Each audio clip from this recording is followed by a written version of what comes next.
A ficção científica sempre olhou para o futuro, falando do presente com uma visão do passado. Em um país que o futuro parece que nunca chega e o presente parece reviver os mesmos problemas do passado, será que ainda tem espaço para a literatura de ficção científica? Meu nome é Reives Lorenzoni, eu sou médico, escritor de ficção e esse é o Papo do Rei, o seu podcast literário.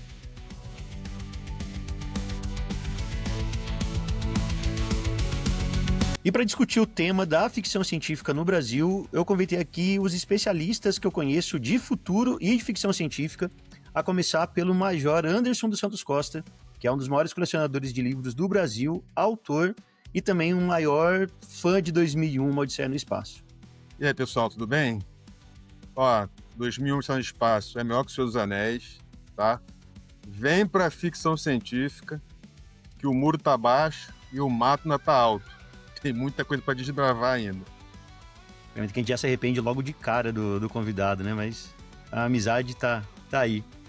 Também convidei o Guilherme Resch, um dos maiores autores de ficção científica do país e também hidrógrafo nas horas vagas. Eu não estava preparado para essa introdução, mas bom dia, boa tarde, boa noite. E a ficção não mente, especialmente a científica. E não menos importante, talvez mais do que todos, porque a gente está aqui com um editor especialista em escrita criativa, o nosso grande Vilto Reis. Pô, muito obrigado pelo convite aí, Reives. Vamos ver o que sai desse papo, né? Com a introdução do Anderson, eu tô até com medo, mas vamos lá. Cara, já começando então pelo que o Guilherme falou, né, que a ficção não mente. Eu queria já passar para você, Guilherme, a primeira pergunta. A ficção científica, ela fala mais do presente ou do futuro? Cara, na verdade ela só fala do presente. Ela usa artifícios de projeção de um possível futuro baseado numa tecnologia, ou enfim, um regime político, no caso uma distopia, uma escolha que é feita para jogar aquela história no futuro para discutir o presente. Você nunca está na ficção científica apenas no futuro, na narrativa, até porque o escritor fala que ele sabe, né? Então, o legal da ficção científica é isso, é você poder projetar os problemas do presente, exagerar, suprimir, explorar, aprofundar as conversas que hoje em dia são importantes através de uma ficção, especialmente quando se trata, por exemplo, de uma distopia, uma ficção trazendo o assunto da política. Quando fala de uma space opera, você está falando de regimes políticos, mas também de questões de recursos, meio ambiente, comportamento social. Então, a ficção científica é totalmente sobre o presente, mas com esse verniz bonito de navinha, de robozinho, de maquininha especial, que é para deixar a conversa pelo menos interessante, mas é totalmente sobre o presente. Cara, eu concordo completamente com o Guilherme. Eu acho que é difícil concordar totalmente com o Guilherme. Mas, cara, toda boa ficção científica, ela fala do presente. Eu considero assim que a ficção científica, cara, ela está dentro de um conjunto, né, grande conjunto, né, que é a ficção especulativa, né, que inclui a fantasia e o horror, né. E essa ficção especulativa, cara, é você imaginar se o nosso mundo não fosse como ele é, e aí, o que aconteceria, né? E aí, a ficção científica, né, você, né, extrapola sobre uma tecnologia, exploração espacial, alienígena, só alternativa, outra coisa. Fantasia seria aí esse elemento aí, né, de diferente no mundo, seria a magia, Deus, vento. E o horror é o desconhecido, monstruoso, aquilo que aterroriza, que causa medo, né? E a ficção científica, mesmo se passando no futuro, outros universos, personagens são alienígenas, ela, quando é boa, ela sempre fala do presente, ela sempre fala sobre algum aspecto aqui do nosso mundo, né? O que uma tecnologia, por exemplo, nova, ou encontro com alienígena, ou exploração espacial, quais a mudança que isso aí ia fazer na política, na economia, na sociedade, na moral, né? Qual o dilema que essa novidade traria. Então, se a gente olhar aí a ficção científica mais famosa aí, Star Wars, Duna, 2001, Odisseia no Espaço, todas elas fazem referência a algum tema, né, do nosso presente, cara, do nosso mundo real, mesmo que se passe milhões de anos no futuro. A prova disso é a repercussão do Black Mirror, né? Hoje em dia é uma expressão comum, nossa, é tão Black Mirror. é uma, né, antologia de ficção científica, mas ela discute tão bem o nosso presente, eu discutia, a gente tem muitas conversas sobre se hoje ainda é tão bom ou não, mas traz tantos episódios bons para discutir o presente através da tecnologia que virou uma expressão rotineira. Tem gente que deve usar e nem sabe de onde veio. Quando fala, nossa, isso aqui é muito Black Mirror. É o que em 1984 foi para a literatura, né? Nossa, é muito... O pessoal usa de todas as formas possíveis, o Black Mirror também. E é uma ficção científica e todo mundo vê o presente sendo debatido ali. Então é isso que o Anderson falou mesmo. Eu acho que o elemento assim, principal é o sense of wonder, né? Aquela sensação de maravilhamento, assim, né? Aquela novidade, daquele troço que você olha assim, uau! E sempre que se fala em ficção científica, ele é menos conhecido aqui no Brasil, mas lá fora é bem conhecido. A gente volta ao Ray Bradbury, né? E ele é... Não sei se vocês já leram Crônicas Marcianas dele, mas é um livro, putz, incrível. E para reforçar isso que vocês estão falando da questão de espelhar a nossa realidade, eu lembro de um dos textos desse livro, né? O que é uma imigração para Marte, né? Da Terra. E assim, a gente fez aquilo que a gente sempre faz, que é acabar com tudo, né? A Terra se encontra inabitável. E aí o pai diz pro filho, né? Filho, eu vou te apresentar um marciano. Né? E aí eles estão lá andando por Marte e tal, chegam num rio, supostamente. E quando ele olha no reflexo, né, o pai diz, olha só, agora você tá vendo um marciano. Então, eu acho que é uma metáfora para essa coisa justamente da ficção científica. Que é esse olhar para aquilo que nós estamos fazendo enquanto sociedade e aquilo que nós somos também. Né? Então, acho que existe esse diálogo dentro da ficção científica. E por isso, só que aí entra um outro questionamento, né? Que eu até queria levantar. Por que nos filmes e nas séries a ficção científica é tão popular, né? E nos livros ela não é um dos gêneros mais lidos, né? E nas telas é um dos gêneros mais consumidos. Então, essa é uma dúvida que eu tenho, Vitor. Queria até trazer para você já essa pergunta. Essa questão da literatura de ficção científica, que a gente sabe que no Brasil não é algo que vende tão bem quanto outros gêneros. Isso é só no Brasil ou fora é mais apreciado do que aqui? E se for o caso, por que o Brasil não consome ficção científica igual a outros países? Olha, Reis, a gente está entrando aqui no campo da teoria, tá? Porque eu realmente não tenho dados assim para ter uma análise melhor. Mas o Brasil tem uma longa tradição de produção científica, inclusive em diálogo com os grandes autores americanos, né?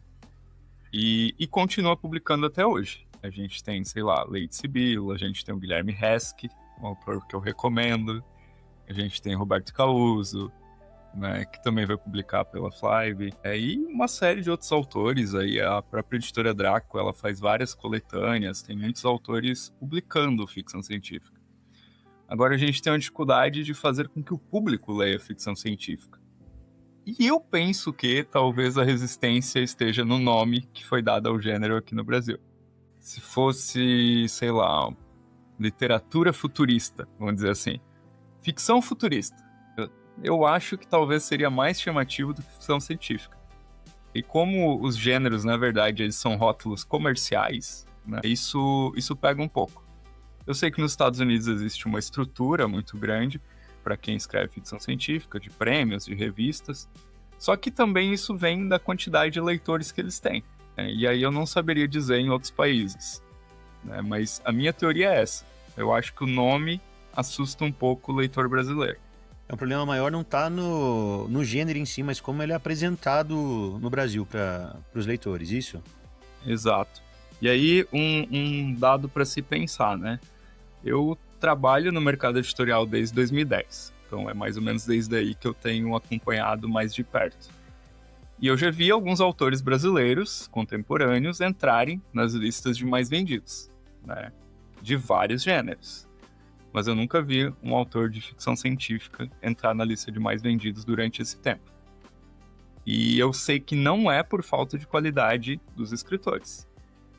Então tem algum ruído aí justamente nessa forma, de como é apresentado para o público, de como é levado para o público.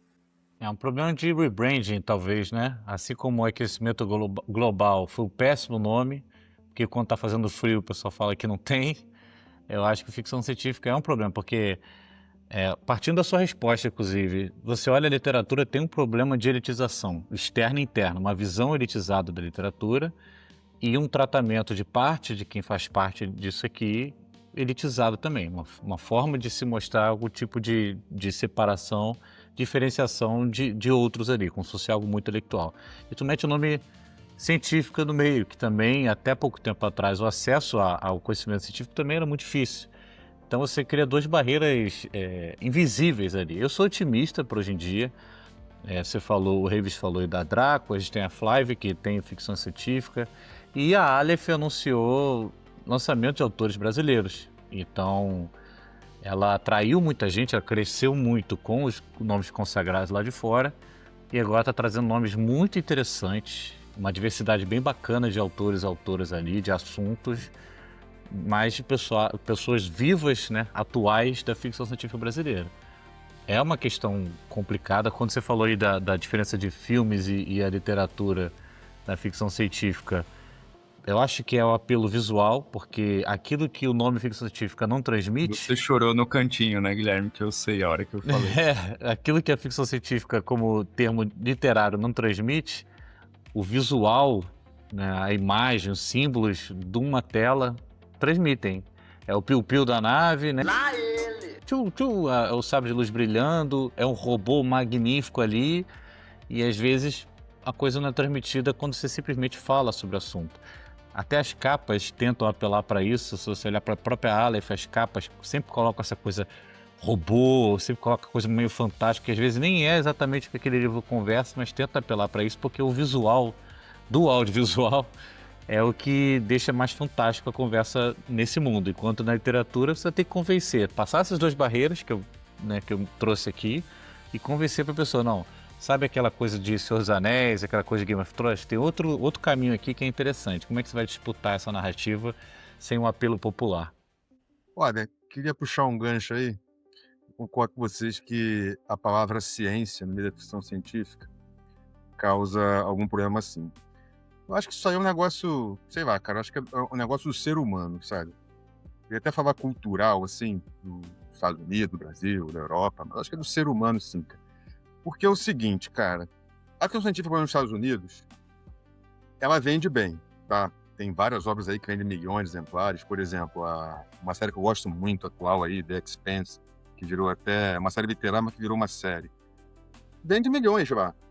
Mas, assim, nunca vai chegar aos pés assim, das vendas de um Harry Potter, por exemplo, de um Senhor dos Anéis. Mas vende. Agora, no cinema, realmente, a coisa é mais acirrada. As maiores bilheterias assim, da história são ficção científica, cara. Algumas, né? Avatar, Star Wars.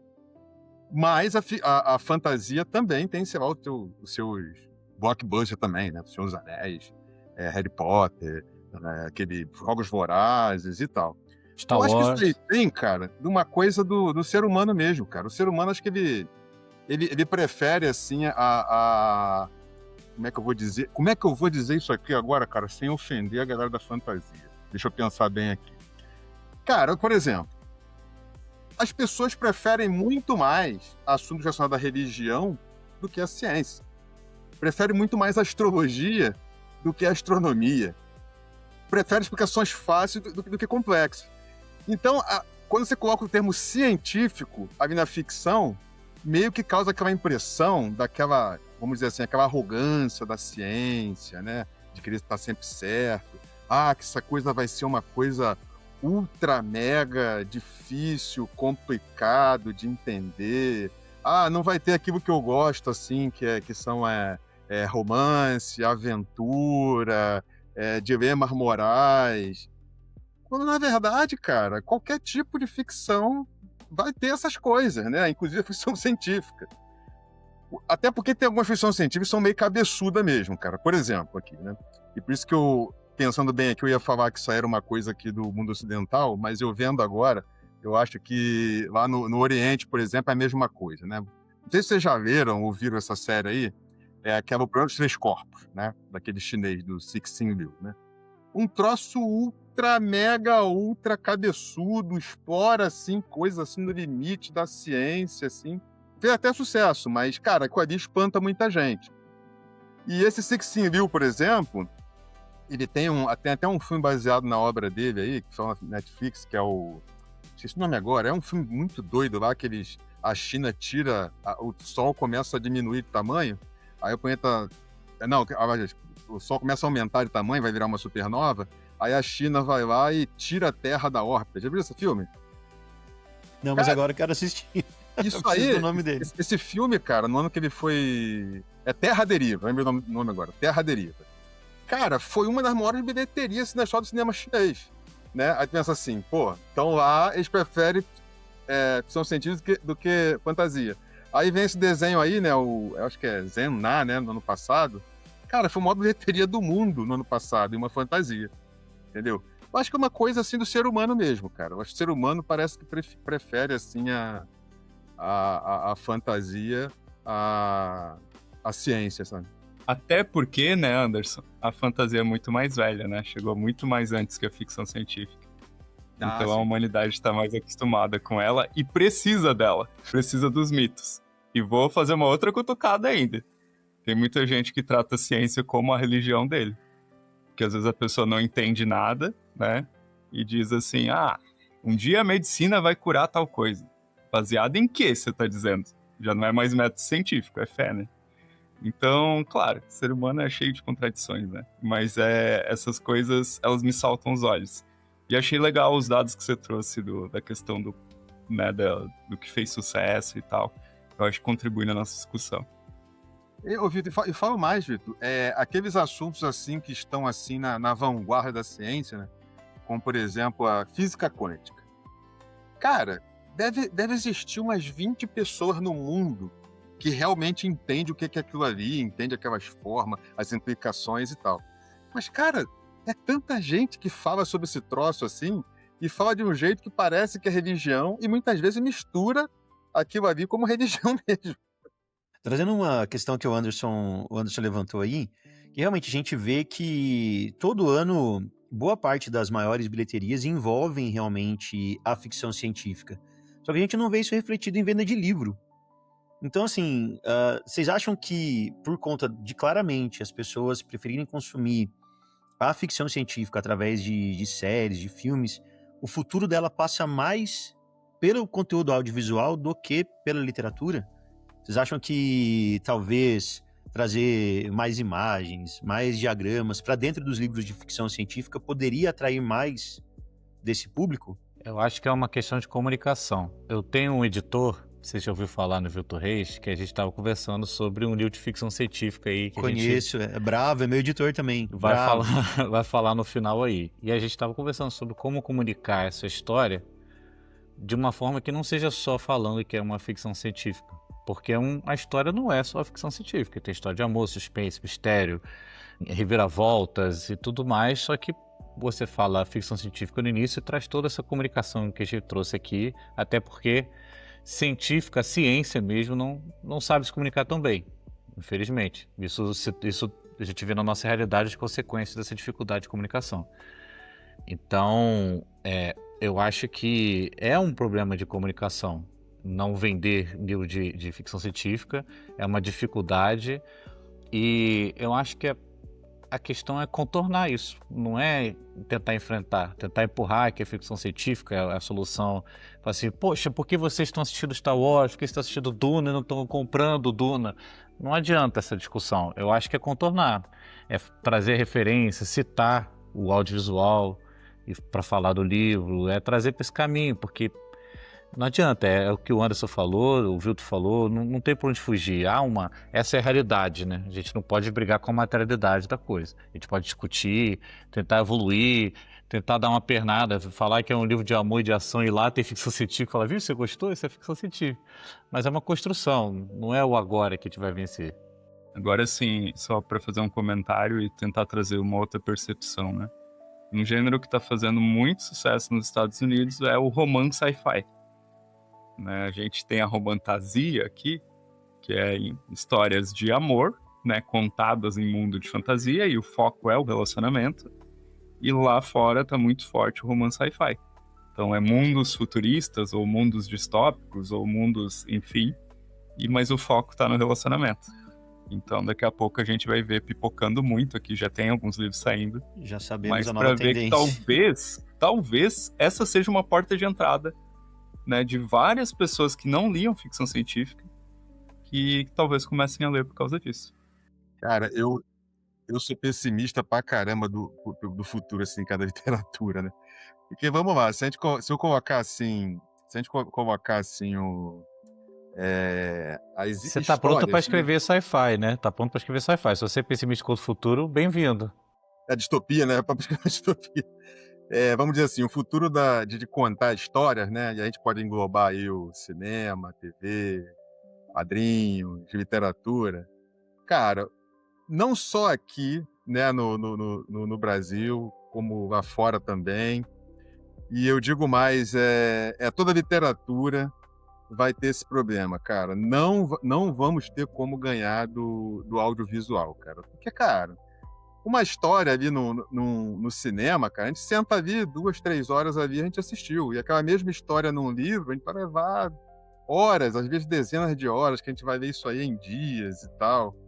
E aqui pro Brasil, cara, a coisa é pior ainda, porque nós chegamos na era do streaming, né, de filmes e séries, antes de criar um público leitor, né, um mínimo ali de pessoas que consomem livros e leem livros, né. Então aqui na periferia do mundo aqui, a coisa ainda, eu acho que, a minha opinião assim, a coisa que ainda é mais sombria, né.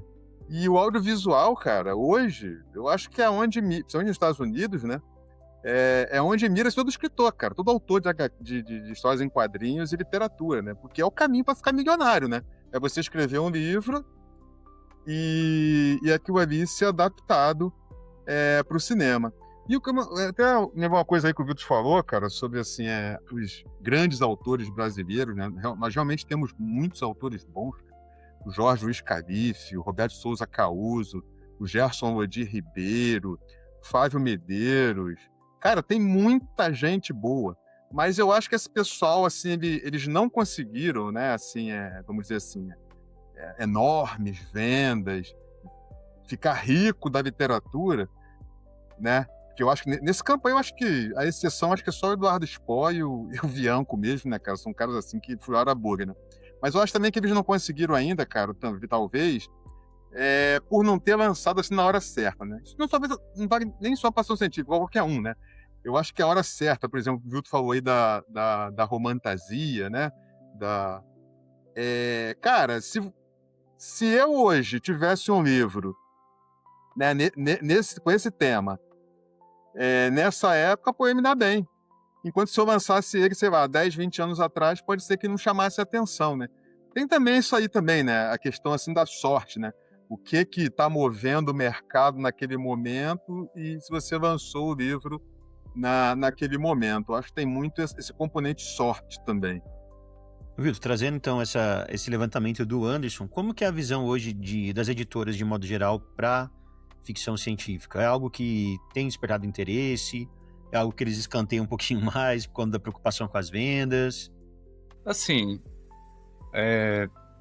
considerando tudo que a gente já falou, né, que eu não vou me repetir, mas a Aleph, né, vamos falar externamente para não ficar só falando da casa aqui, da Flash, mas a Aleph ter divulgado que vai publicar, né, autores brasileiros e gente do calibre, né, da Jana Bianchi, do Felipe Castilho, eu tô muito curioso para ler o livro deles, assim, sabe? É empolgante, porque é uma tentativa, e assim, talvez aí more o problema, tá? Mas vamos chegar lá. Mas é uma tentativa de fazer a coisa de um jeito diferente, né? De tentar emplacar autores, né, de sci-fi. E esses autores que ela divulgou, geralmente vão discutir questões da sociedade. Né, são autores que, pelas obras anteriores deles, eles já têm isso, né, no punho. Então, eu tenho uma expectativa muito grande, torço muito para que essa coleção, não sei se vai ser chamado assim, se vai ser um selo, essa iniciativa da Aleph dê muito certo. porque eu penso que se a gente conseguir emplacar, né, essa iniciativa, e aqui eu tô falando da gente, mas não tem nada a ver com esse projeto, mas é só por ser um grande torcedor da literatura brasileira, eu acho que vai abrir muitos mercados e caminhos aqui no Brasil. Só que, aonde que está o problema? Outras editoras já fizeram coisa parecida.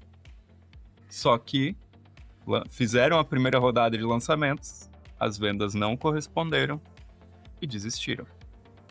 Não me vem nenhum nome agora à mente, mas é uma coisa que já aconteceu em outros momentos no mercado. Sim, exige uma grande dose de coragem das editoras. Porque imagina o seguinte, imagina que você tem uma empresa que faz cadeiras. Aí você faz cadeiras plásticas, você faz cadeira de lata, assim, daquelas para bar, você faz cadeiras de madeira, e aí você faz também cadeiras de luxo, né? Só que as cadeiras de plástico, ninguém mais está pedindo. E aí vem alguém e diz assim, não, mas eu faço cadeiras de plástico brasileiras, né? Você vai lançar esse produto? É muito arriscado, né? É muito arriscado. É claro que vender cadeira e vender livro é muito diferente. E aí eu vou puxar um ponto daquilo que o Anderson falou.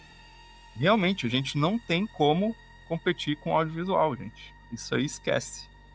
Mas eu vejo alguns movimentos, por exemplo, que está sendo chamado dessa forma, né, de low content, né? Que é a desaceleração do conteúdo. Saiu, na terceira vez saiu. Pode deixar, Reis, não precisa editar não, pra ficar mais humano. Isso foi feito por voz humana. Por enquanto, né? Por enquanto. E então existe esse movimento para desacelerar. E eu acho que, até por uma questão terapêutica, né, aqui eu já fazendo um meu momento especulativo aqui, né, como autor de ficção especulativa também, eu acho que por questão terapêutica as pessoas vão continuar lendo e talvez as pessoas queiram ler agora, e aí a gente pode discutir se isso é bom ou é ruim, né? Queiram ler pela performance, para postar nas redes sociais, queiram ler para se sentir incluídas, que é um fator humano essencial, né? Nós somos seres sociais, né? Então queiram ler para poder fazer parte de um grupo, falar sobre aquilo, né? E queiram ler talvez para se desligar do digital, mesmo que a leitura seja num Kindle. Eu adoro ler no Kindle, inclusive. Então, eu acho bem possível que sim, aconteça, talvez esse seja o momento, né, Anderson, de lançar esse pessoal agora. E aí tem um outro ponto importante. Não é curioso que, tradicionalmente, os autores de ficção científica que estão falando do futuro, e eu até proponho aqui a gente rebatizar para histórias futuristas, alguma coisa do tipo, né? Eles têm dificuldade para se comunicar na internet. Eu acho isso extremamente curioso. E eu acho que a Aleph vai trabalhar nesse sentido, porque a Aleph é muito boa na comunicação, e talvez isso faça o projeto emplacar. Então, as editoras veem isso como uma pulga atrás da orelha. Mas se uma editora conseguir fazer um livro, a gente só precisa de um livro, aí o mercado se abre. Então a gente está dependendo dessa bola certa para poder dar sequência nisso aí. O Vilton roubou parte do que ia falar, significa que o papo é bom. Reis, tu vai ter problema para editar isso aqui. Tem muita coisa ao mesmo tempo. A gente, nessa nossa era pré-apocalíptica, tem muita coisa acontecendo ao mesmo tempo. O que você falou, Vilton, é perfeito sobre às vezes, a fuga que a literatura vai trazer de algo palpável, real, feito por humano. Pelo menos a gente vai ter que botar um selinho, né, na frente do livro, Made by Human. Mas eu acho que é uma fuga. Se a fuga e a performance, né, esse mundo performático, esse mundo de parecer, não de ser, que Bill Sherhan tanto fala, andarem juntos, está ótimo, porque pelo menos vai trazer a literatura para a rotina. É um excesso de estímulo que a gente vive, uma disputa pela atenção, que a atenção de todo mundo está saturada. A fuga vai vir de algum lugar. E a gente pode, né, todo mundo aqui escreve, todo mundo está conectado a esse mundo, a gente pode encaixar a comunicação, a conversa, a literatura nesse espaço. Seja como terapêutico, seja como fuga, seja como performance, porque é um caminho. Hoje a ciência, né, já que a gente fala de ficção científica, de histórias futuristas, esse gênero, ele tá, todas as conversas estão permeadas, o centro é a ciência. É ciência como alternativa energética, é a inteligência artificial aplicada a toda e qualquer comunicação, é o quântico que entrou até no mundo esotérico. Você olha para a guerra não é mais tirinho na trincheira, é drone em cima de drone. Tem drone filmando, drones batalhando entre si na guerra da Ucrânia. Você tem 2 drones filmando, 4 drones se atirando, um jogando em cima do outro. Então a gente está numa era tão maluca de comunicação, mas ela toda permeia a ciência como fato principal, nem que seja negar a ciência. Então é um momento novo para essa conversa. De repente, a conjuntura dessa maluquice toda que eu trouxe, com uma editora forte no campo do marketing, com nome, com grife, né? Porque os livros da Aleph são todos arrumadinhos, uma experiência e tudo mais. E todo mundo no entorno ali comunicando sobre isso, pode ser nesse pessimismo otimista, né? O mundo está acabando, mas de repente vai ficar tudo bem. Desse pessimismo otimista, a gente trazer a ficção científica para a conversa de novo. Vai que dessa Guilherme, vez dá certo. O mundo tá acabando, mas nós estamos fazendo meme. Isso. Como bons brasileiros.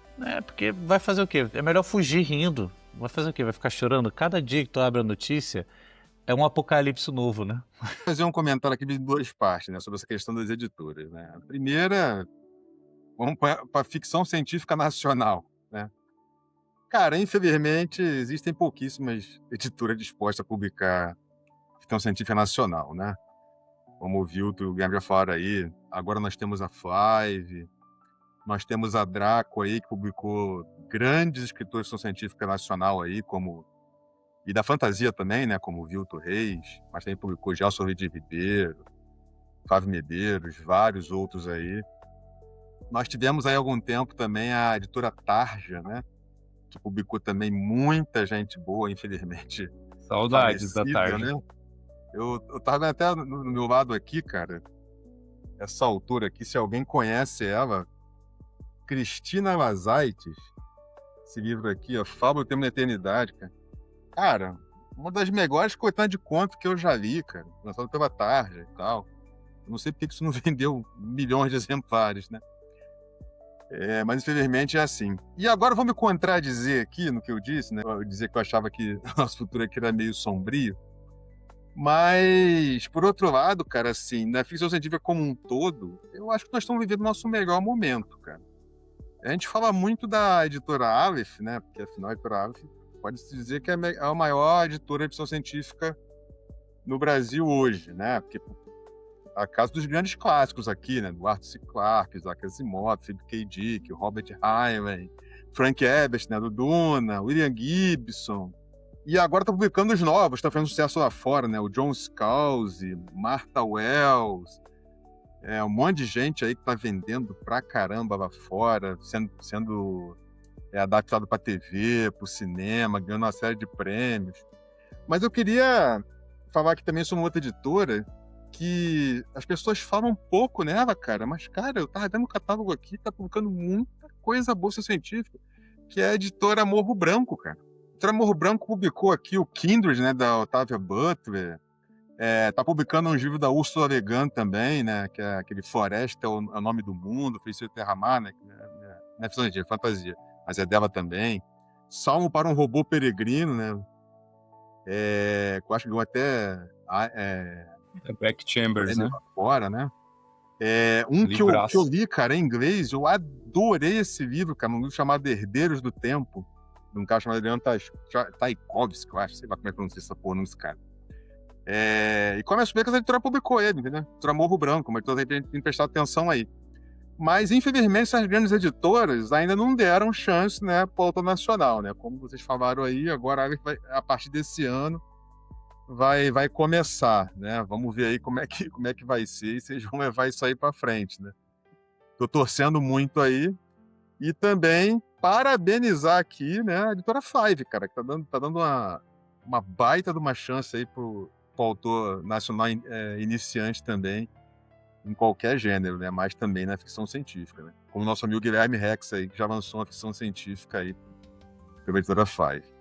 Cara, falando desse livro mesmo, Guilherme, não tira ele da tela, não. Deixa eu te fazer uma pergunta, então, direta, cara. Dentro de tantos gêneros de ficção, como autoajuda, Isso daqui dá uma cadeia. suspense, ficção, por que você resolveu escrever sobre ficção científica, cara? Você tem quantas horas aí? Não, em resumo, eu acho que foi o que eu falei no início, eu acho que é o caminho que eu tinha para discutir a realidade. Se eu queria escrever sobre a narrativa do mundo pra gente hoje, como ela é contada, eu poderia botar uma tecnologia que muda a nossa própria narrativa, que é a memória. Mas isso só existia no futuro, se não existe no presente. Ou é magia ou é tecnologia, já disse a feiticeira. Então, no caso, eu escolhi a tecnologia, porque eu acho que tem esse poder. Eu sou muito fã das distopias. Eu leio qualquer distopia que aparece na minha frente. Tem algumas ali que estão aguardando para serem lidas, mas eu dei uma parada no gênero para ler outras coisas.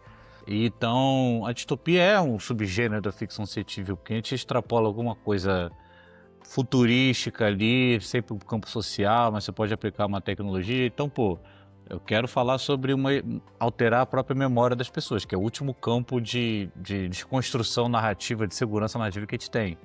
Já que a internet já não é mais confiável, livros são alterados, filmes... A gente não é dono mais dos filmes do streaming. Se a Netflix decidir mudar o final de um filme que está lá, se a HBO resolver mudar o final de Senhor dos Anéis com o IA, o Frodo não jogando, né, o anel não caindo no vulcão, eles conseguem. E a gente não é dono dessa narrativa. A última narrativa que a gente tem é a nossa memória, que é extremamente falha. E se puder alterar isso? Então, tem a tecnologia. Eu queria trazer o assunto do panóptico, né, da sociedade da vigilância, que é tão tratada em tantos lugares por aí. Então, eu queria conversar sobre isso. Nada é melhor que uma distopia. Então, naturalmente, eu fui caindo para esse campo. A primeira coisa que eu publiquei foi o livro de contos, que é o Conto do Apocalipse. Novamente, teoricamente, a gente não viveu o apocalipse. Então, é o futuro. Então, dentro desse futuro pós-apocalíptico, como é que as pessoas existem, sobrevivem? Como é que as pequenas histórias acontecem? Eu tenho que levar isso para o futuro de um jeito. Então, acabei indo para a ficção científica. E o próximo que eu vou lançar, que é 2063, Estado Artificial, eu também queria trazer a ficção científica para o Brasil. Como é que eu discutiria, né? Como é que eu posso discutir extrapolando a nossa realidade de uma forma que cruze com os assuntos atuais? Então, eu quero falar de IA, mas eu também quero falar do papel das igrejas e a conversa política que tem dentro desses ambientes. Eu quero trazer uma questão ambiental, a questão dos minerais das terras raras, que é um tema atual. Como é que eu extrapolo isso? Eu posso fazer uma fantasia, posso pegar que nem o Brandon Sanderson e trazer poderes em cima dos minérios das terras raras, mas vai ficar estranho. Então a ficção científica naturalmente vai para esse campo. Então eu acho que quando a pessoa quer discutir a atualidade e trazendo um pezinho um pouco mais realista do que uma magia, que seria a nossa ciência, que se assemelha muito à magia dependendo do contexto. Então, quando você quer botar um pouquinho o pé na realidade e discutir o nosso presente, você acaba indo para esse caminho. Então, essa é a minha visão no mundo literário. Ô, Guilherme, esse 2063 aí tem alguma coisa a ver aí com o cometa Halley, cara? Não, a escolha da data... Eu não posso revelar por que a data, mas ela tem uma conexão aí com outra coisa. Mas é uma data cabalística para algumas questões. Existem, inclusive, questões astrológicas... Não, tô brincando, astronômicas de 2063, que de repente aí você tá trazendo, mas não é diretamente referência, não. E explica pra galera o que é 2063, né? Pra quem do nada chegou, não conhece o Guilherme, acho que é bom falar já. A campanha de divulgação de 2073 está começando, então o Reis acabou conseguindo uma exclusiva aqui.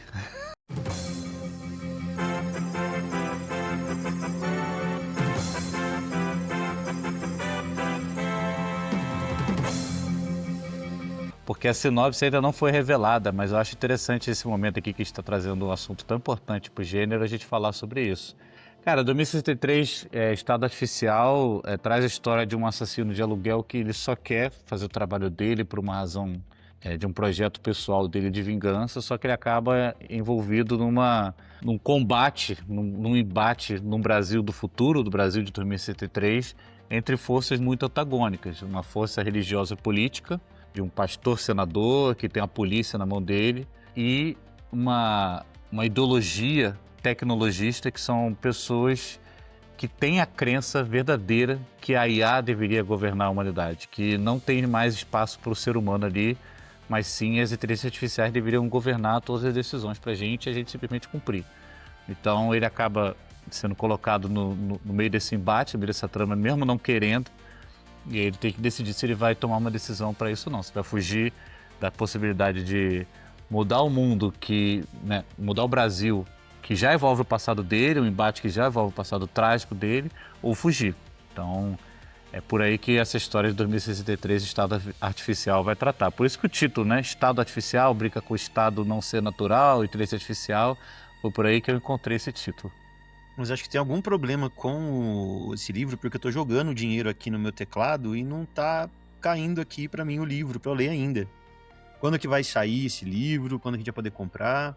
Ele sai pelo Bico Preto da editora Flive, do Vilto Reis, em julho a pré-venda, ou seja, o lançamento dele, né, que a gente chama de pré-venda, mas é quando o livro pode ser comprado pela editora Flive.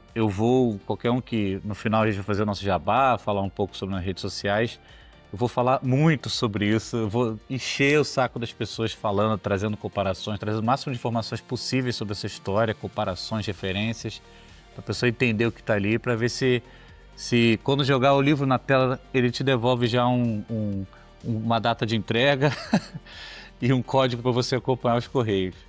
Bom, já que a gente está falando disso, então, queria perguntar para todos, então, quais são as principais referências de vocês na ficção científica? Livro favorito? Eu começo pelo meu, cara. O meu, de longe, é o Duna. Talvez por conta de ter uma pegada de fantasia bem forte ali envolvido, junto com a ficção científica. Mas a construção de mundo e a forma como ele aborda a tecnologia dentro do universo como um todo, eu acho muito interessante, cara. Eu nunca li nada igual ao Duna. Sei que é uma leitura um pouco pesada, não é um livro que agrada todo mundo, mas para mim, de longe, é a minha maior referência na ficção científica. Vocês gostam de Duna ou estão errados? Gostam mais de outros livros? Cara, eu gosto muito de Duna. Duna foi um livro, assim, que me impulsionou a escrever o meu Nascida para o Trono. Quando eu olhava para visualizava, né, no teatro da mente ali, aquela cena no deserto, na areia. Foi a partir dessa associação que eu cheguei à ideia de pesquisar sobre culturas africanas para escrever uma fantasia, e depois acabei lançando Nascida para o Trono e Fim do Império. Mas eu queria falar de uma editora que não foi citada aqui na conversa, e aproveito para indicar um livro, né, que é uma editora nacional, a AVEC, né, que também publica alguns livros de ficção científica, e o Arthur Weck, nesse sentido, já está aí anos trabalhando, né? E um dos livros que eu li da AVEC, assim, que me pegou muito, assim, eu adorei esse livro, foi Viajantes do Abismo, da Nicole Witter. E é uma história, parece um pouco steampunk no deserto, assim. Então, brinca com esses gêneros, né? E também no mundo de violento, alienado, né? Que as pessoas se perderam. E aí, dentro de todo esse contexto, tem uma mulher que fazia curas e que dirigiu um bordel. Então eu tenho gostado cada vez mais de pegar esses mundos diversos aí, seja na ficção científica, na fantasia, e ver pessoas de outras funções, né? Que não sejam o herói, não seja o escolhido. É nacional esse livro, Vilto? É nacional. Nacional? Legal. Viajantes do Abismo, Nicole Witter. E também tem outros personagens ali com outras coisas que beiram a fantasia. Mas para mim o livro é mais ficção científica. É um dos que eu mais gosto. Mas tem outros aí que, se a gente for ficar citando, Salmo de um Robô Peregrino, por exemplo, que o Anderson citou, da Beck Chambers, eu acho um livro muito bacana, né? Assim como Kindred, da Octavia Butler. Mas é isso. Queria fazer um comentário aqui, que o Guilherme Haddad não quis falar, mas o 2063 ele se inspirou no Arthur C. Clarke. O 2063 é uma das continuações do grande clássico da ficção científica mundial, todos os tempos, que é o 2001, Odisseia no Espaço, tá? Que na verdade é uma quadrilogia, Reis. Olha só que coisa. 2001, 2010, 2063 e 3001. Inclusive até Cara, fiz um voltando propósito que toda vez que você falar 2001, eu vou tomar um gole de uísque, então não sei se eu vou conseguir terminar hoje essa gravação. o Vitor acho que não tá... Ah, não, o Vitor tá ligado sim, é do nosso grupo lá, né, da nossa guerra aqui com o 2001. Inclusive fazer um apelo aí, cara, porque eu Falou 2001 de novo. anteriormente, por que escrever ficção científica, cara? Fazer um apelo ao pessoal, vamos escrever mais ficção científica, cara. Como eu falei no início lá, o ficção científica é um campo onde o mato tá alto ainda, cara. Tem muita coisa para desbravar ainda. A grande obra ficção científica brasileira aí tá para ser escrita ainda, cara. É o gênero assim, cara. Porra, é excelente para você criar mundos assim fascinantes, reflexões sobre a sociedade. Cara, imaginar a implicação das novas tecnologias, cara, as implicações morais que isso vai causar e tal. E assim, cara, meus autores favoritos da ficção científica e livros, né? O nacional, cara, eu acho que é o Jorge Luiz Calife, né? Que é considerado o pai da ficção científica hard. Eu acho que o meu gênero favorito é esse, cara, ficção científica hard, aquele ficção científica onde a ciência realmente importa, né? Como 2001 Odisseia no Espaço. E o Jorge Luiz Calife, né, que tem uma história aí com o Clarke, né? Acho que vocês já conhecem, mas de repente o público não conhece, vale a pena repetir. Que ele inspirou o Clarke, né, na continuação dele, né, em 2010. Ele me contou essa história, cara. História muito boa. Ele me contou essa história, que eu fiz uma entrevista com ele recentemente para Tachyon. E eu perguntei, né, cara, mas como é que tu conseguiu o endereço do Arthur C. Clarke? Ele falou assim, cara, eu mandei a carta lá pro Sri Lanka, né, que na época é onde ele morava, né, no Ceilão, né, e eu não tinha endereço. Eu fui lá e mandei pra capital, no nome dele, pensei, porra, esse cara deve ser o cara mais famoso aí da cidade. Mandou pra lá sem endereço, e realmente, cara, receberam a carta, é o vovô Arthur, e foram lá entregar a carta pra ele, e qual não foi a surpresa dele, e o Arthur C. Clarke respondeu, né, pra ele, manteve contato com ele através de carta e tal, uma história muito legal. Cara, não tenho nem ideia como que eu mandaria uma carta pro Sri Lanka. Sim, não sei nem por onde começar. Deve ter uma tabela, né, ali com código postal ali da cidade e tal. Mandou pra lá e Calife é futurista mesmo, né? Ele fez no passado algo que a gente não sabe como fazer hoje, cara. Olha só. Pois é. Aí, continuando aqui do Ficção Científica Nacional, cara, outro também que eu gosto demais, cara, é o Roberto de Souza Causo, né? Ele tem uma série, cara, de ficção científica militar chamada As Lições do Matador, com vários livros, vários contos publicados e um monte de coisa também que, porra, é excelente. Tem o Gerson Valdir Ribeiro, cara, que é o mestre da história alternativa aqui do Brasil. Ele tem um conto chamado Ética da Traição, né? Sobre a guerra do Paraguai, né? Se o Paraguai vencesse a guerra, né? Ele criou várias histórias também no universo que ele chama de Pax Paraguaia, né? Onde o Paraguai virou uma grande potência mundial e tal. E tem também uma outra série de história alternativa, que é da República dos Palmares, né? O que acontecia se Palmares conseguisse resistir, virasse uma república, virou também uma grande potência aqui na América do Sul.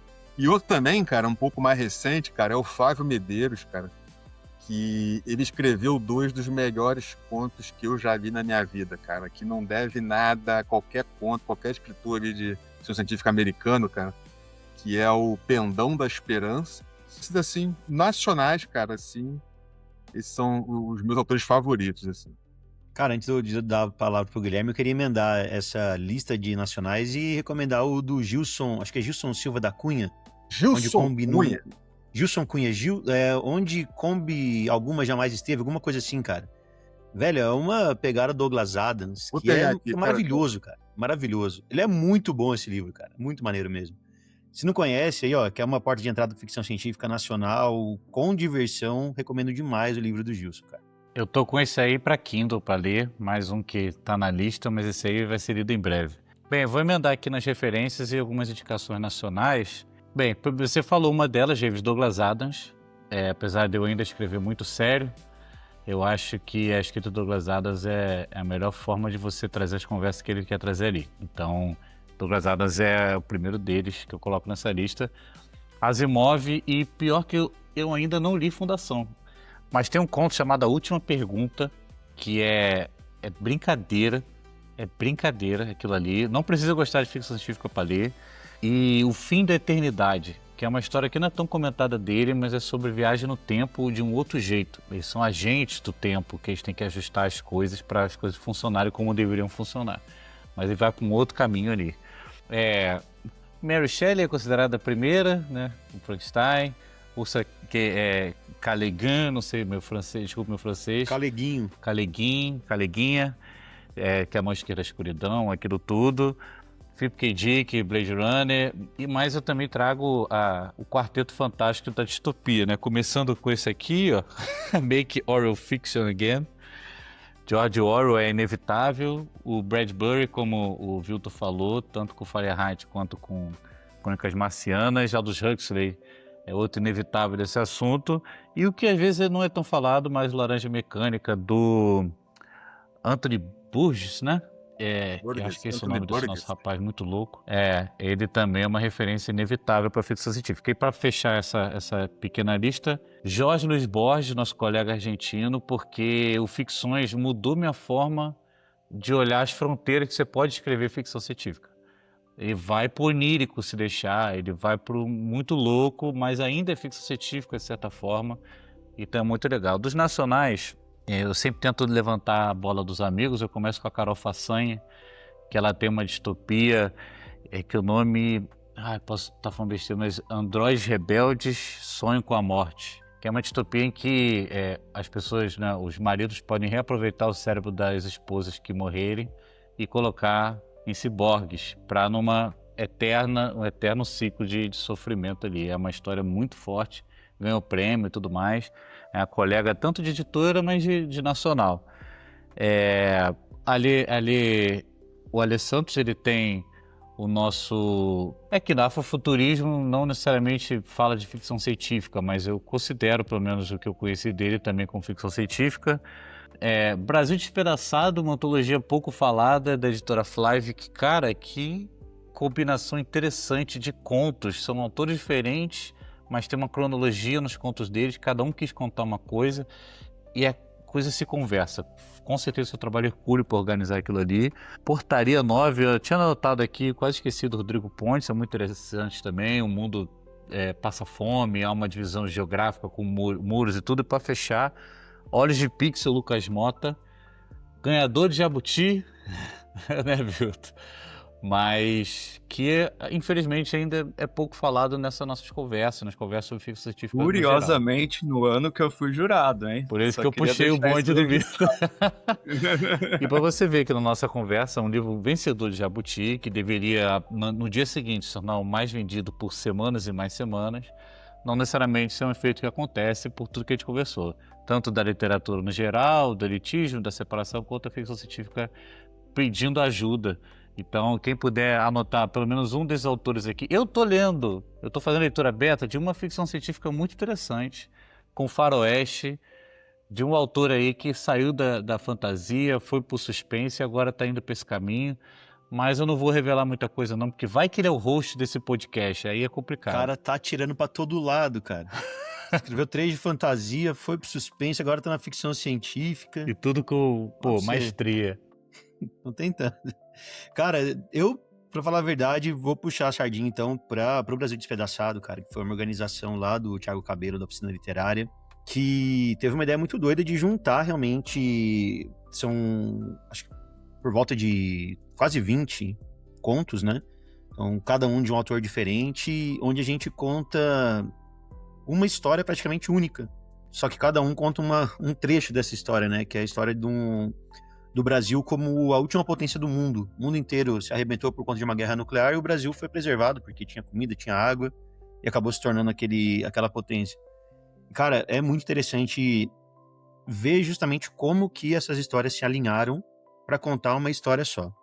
Tudo bem que eu sou suspeito para falar, o segundo conto ali é meu, mas se alguém tem interesse aí em começar a ler ficção científica nacional e quer começar por contos, ao invés de já encarar um romance, eu recomendo muito o Brasil Despedaçado, tem lá no site da Flive, vou colocar o link aqui embaixo e vale a pena conhecer.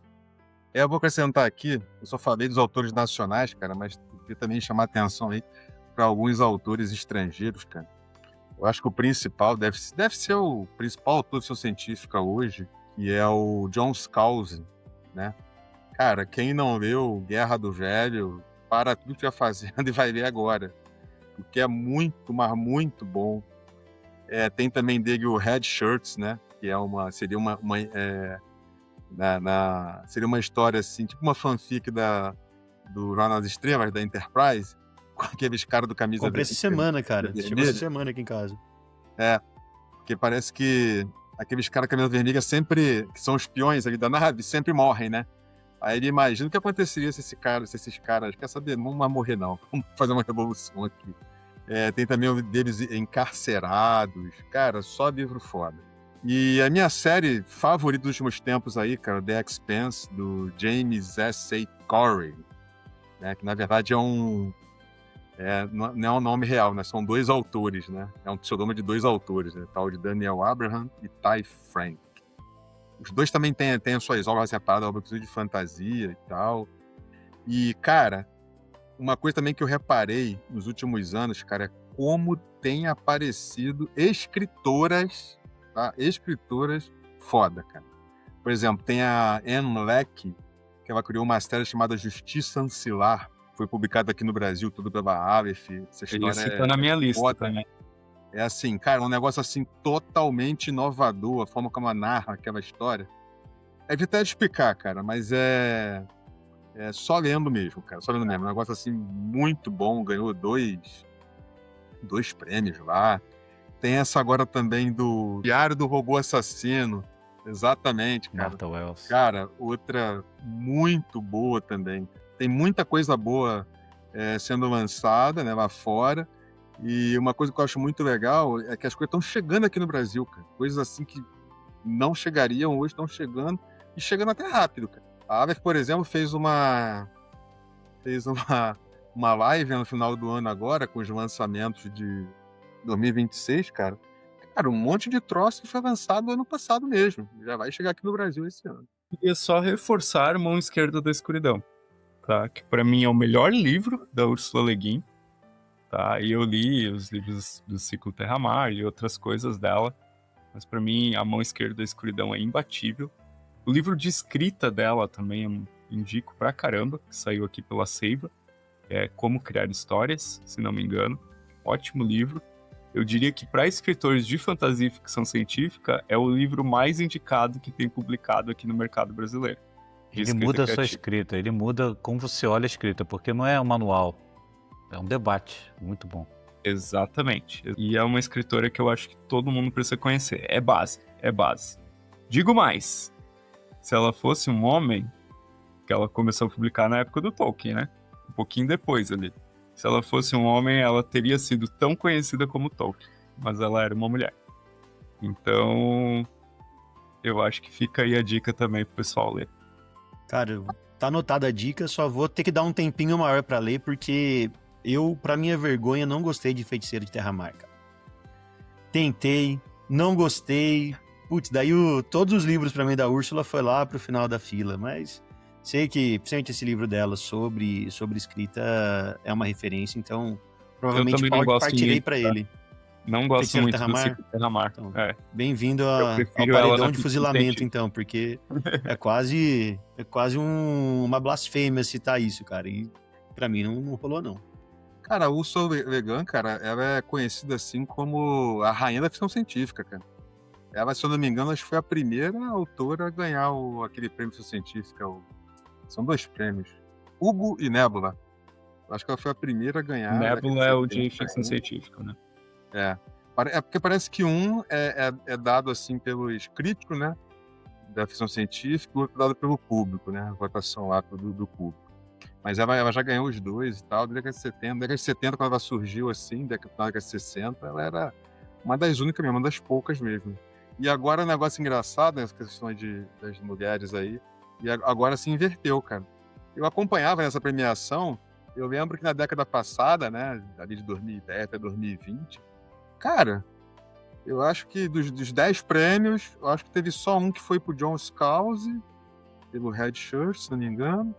O outro foi para aquele chinês lá, o Cixin Liu, do Procurando os Três Corpos. O resto, cara, das ganhadoras foram tudo mulheres, cara. Tudo mulheres. Bom, gente, então eu queria agradecer a presença aí dos nossos especialistas em ficção científica e em futuro e abrir o espaço para divulgar os próximos trabalhos, os próximos projetos e as redes sociais.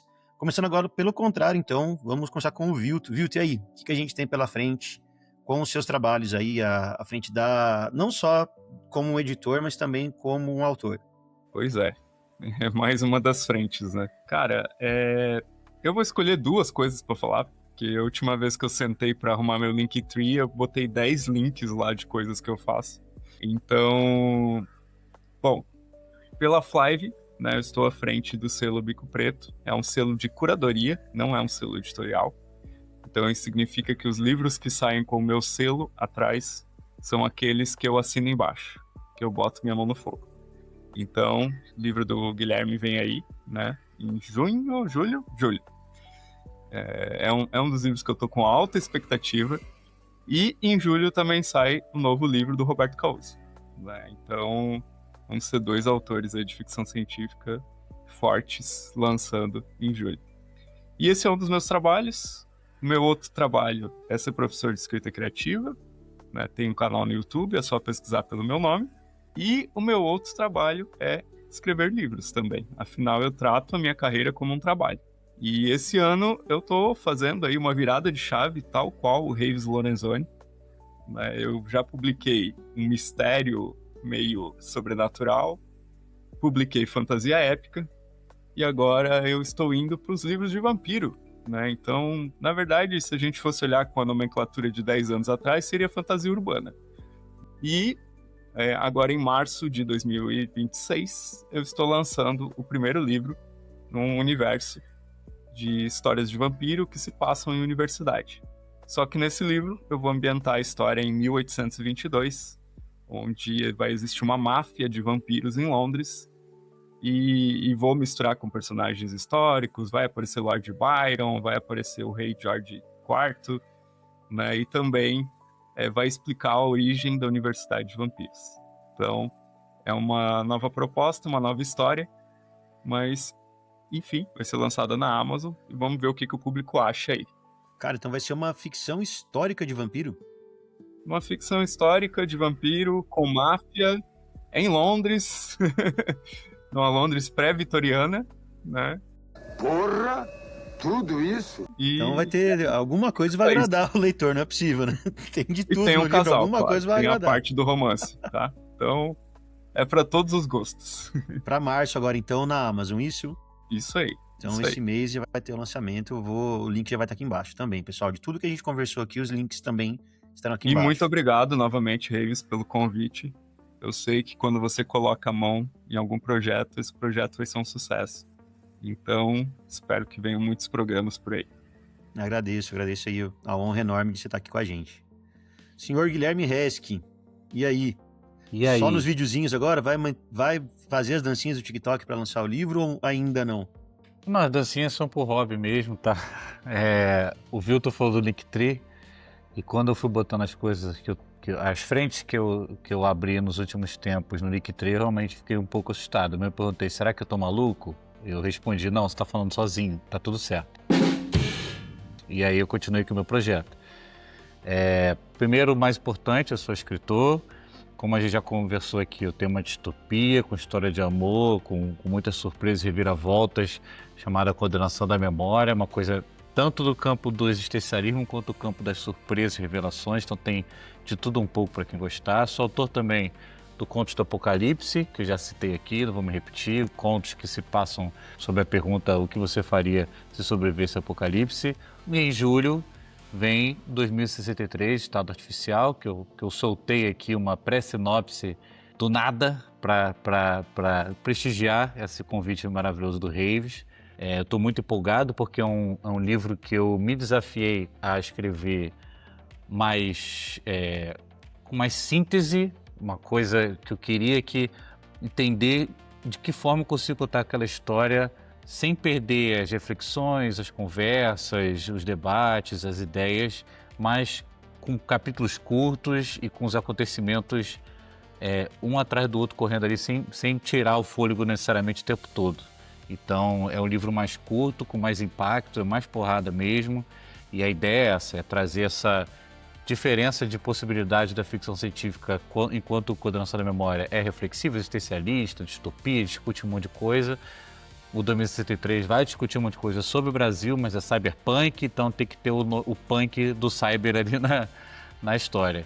E fora isso, todo o cardápio do Linktree, qualquer lugar que você procurar, você vai achar o Resk Guilherme, R-E-Z-K Guilherme, TikTok, no YouTube. No YouTube eu debato coisas com um pouco mais profundidade, porque lá dá para falar com tempo, o algoritmo não te pune você falar com um pouco mais de tempo. E eu estou no Substack, que é um projeto que eu tenho muito carinho, porque eu escrevo livremente lá, crônicas, agora eu vou lançar um conto original lá. Ao final, sempre recomendo 3 coisas diferentes, inclusive convido vocês, o enfoque lá é divulgar os amigos, divulgar os colegas da atualidade, vou falar de tudo, mas qualquer coisa que quiser divulgar por lá tem lá. Eu ponho prompt de escrita também lá no Substack, nem precisa baixar o aplicativo. É só no site lá você colocar seu e-mail, que você consegue receber o texto semanalmente, coisa curta, mais pelo hábito, para você dar uma lidinha, discutir, discordar de mim à vontade. E a última coisa, já que vai sair em março, eu estou lançando hoje, no momento da gravação, em fevereiro, o Clube do Fim do Mundo, que é o clube de leitura que eu quero. O primeiro livro vai ser o Coordenação da Memória, porque é uma promessa de pré-venda, mas eu pretendo trazer sempre livros que a gente possa conversar, que a gente possa trazer para a nossa realidade as conversas deles. Não necessariamente ficção científica, mas a princípio, tanto o Coordenação quanto o próximo, que ainda não revelei, vai falar sobre ficção científica. E o legal desse clube, porque o meu lema é que, como a gente sabe que ninguém escreve sozinho, ninguém lê sozinho também. A leitura compartilhada é muito mais divertida. Minha vida literária, tanto quanto leitor como escritor, mudou quando encontrei comunidade, como a comunidade desenvolvida do Chopp Literário, onde todos nós conhecemos aqui através do Eduardo Spor e Thiago Cabelo, comunidade que a Flávia me proporcionou e comunidade que agora estou construindo também. Então ninguém precisa ler sozinho, o ato pode ser solitário, mas a leitura não precisa. E essa é a ideia do Clube do Fim do Mundo. É gratuito, é um grupo de WhatsApp para a gente conversar, encontros quinzenais, para a gente ler, compartilhar, discutir e principalmente discordar um do outro, que é muito maneiro discordar falando de livro. Pelo menos é algo mais divertido que discordar das coisas que hoje em dia se discorda por aí. Lembrando, todos os links vão estar aqui embaixo, então quem é fã de ficção científica precisa conhecer os livros do Guilherme. Tem os 2 aqui, inclusive pretendo te encontrar no Bienal de São Paulo para ter o autógrafo de todos e, claro, te conhecer pessoalmente, né, que a gente já gravou um monte de episódios junto do Terra de Gigantes lá, mas, pô, tô na empolgação aí, hein? Não faltem em São Paulo, pelo amor de Deus. E você, senhor Major Anderson dos Santos Costa, quando que você vai parar de assistir 2001 e escrever a sua ficção científica? Pai, pior que eu tô escrevendo não é ficção científica, cara. É ficção histórica. Eu jurei que ele ia dizer fantasia. Nossa. Tá aí. Senhor dos Aí a Anéis. internet aqui. Ia queimar a gravação. É que eu sou um escritor lento e preguiçoso. Mas eu tô escrevendo, cara. Eu consegui a incrível façanha de escrever, contando com hoje, 5 dias consecutivos. Olha só que beleza. Vai fazer um jabá aqui, vamos lá, fazer alguns trabalhos aí que eu já publiquei, contos, né? O que eu sempre faço aqui é o do Fronteiras Siderais, Contos de Space Opera, que é uma coletânea que está na versão física na Uclap e a versão digital está na Amazon, tem lá para Kindle também. Cara, é uma coletânea assim sensacional, não é porque eu tô nela não, tá? Porque ela equilibra bem assim, autores veteranos com novatos, sabe? Porra, ali tem ali Roberto Souza Caúdo, Gerson de Ribeiro, Flávio Medeiros. Eu também não poderia, cara, num episódio falando sobre ficção científica, deixar também de convidar o pessoal. Pode parecer jabá pros outros, mas de vez em quando eu escrevo também essas 2 revistas, as 2 grandes revistas científicas que tem hoje aqui no Brasil, cara, que é a revista Histórias Extraordinárias, né? Está disponível lá no site da Uclap agora, a gente nem sabe disso, né? Porque antigamente o Paulo fazia campanha lá no Catarse. Financiamento, né? Mas agora ele está lançando direto na Uclap. É bom, só até mais barato, só até um pouquinho mais barato. Mas está lá, impressão excelente. Chegou a revista número 11, né, agora em fevereiro, está disponível lá desde o dia 1º. Quem quiser acompanhar. E todas as edições anteriores também estão disponíveis lá no site. E a outra aqui, né, mas não menos importante, revista Tachyon, do nosso amigo Marcelo Bighetti lá. Está lá disponível lá gratuitamente. Essa não tem impressa, só digital. De vez em quando eu escrevo lá também. Inclusive, o Reis, vê lá, tem o melhor artigo sobre 2001 no espaço já escrito aqui no Brasil. Tá lá que eu escrevi. Não duvido da sua capacidade de um excelente artigo. O problema é que vai me dar um sono absurdo ler sobre o 2001, cara. Aliás, para quem não sabe, essa revista também tem o melhor artigo já escrito sobre Duna. O autor Reives Lorenzoni. Não percam, procure lá e vejam que é muito, mas muito bom. Vou colocar o link aqui das duas edições da a Tachyon revista aqui. lá, o site dela é tachyonfc.com.br. Imperdível, gente. Gratuito. Vai e baixa. Você acabou de me lembrar, Anderson, que eu tenho um conto de ficção científica escrito que tá na Tachyon. Aí, tá vendo? E esse não vai te dar sono pra ler. É foda. Tá vendo? Ô, Guilherme, tá demorando pra emplacar alguma coisa na Tachyon aí, hein? Já manda um e-mail pro Bighetti aí e já resolve isso, pelo amor de Deus. Eu já pedi um smoking para poder estar trajado o suficiente para escrever para Tachyon, pô. Eu admiro muito o trabalho do Bighetti lá, tem que tomar muito cuidado que eu vou mandar para ele. Pessoal que gosta aí desse tipo de revista que tá resgatar as revistas antigas, né? As revistas pulp e tudo mais, não apenas com contos, mas também com entrevistas, com curiosidades, com matérias mesmo. Vale muito a pena conhecer a Tachyon. Eu, claro, sou suspeito para falar, já participei como escritor ali, mas sou um consumidor também do material da Tachyon e é muito excelente, vale a pena demais. Bom, eu queria agradecer mais uma vez a presença de todos, a paciência de você que ficou assistindo até aqui e em breve um novo episódio aí do Papo do Rei. Valeu, galera. Um abraço, boa noite.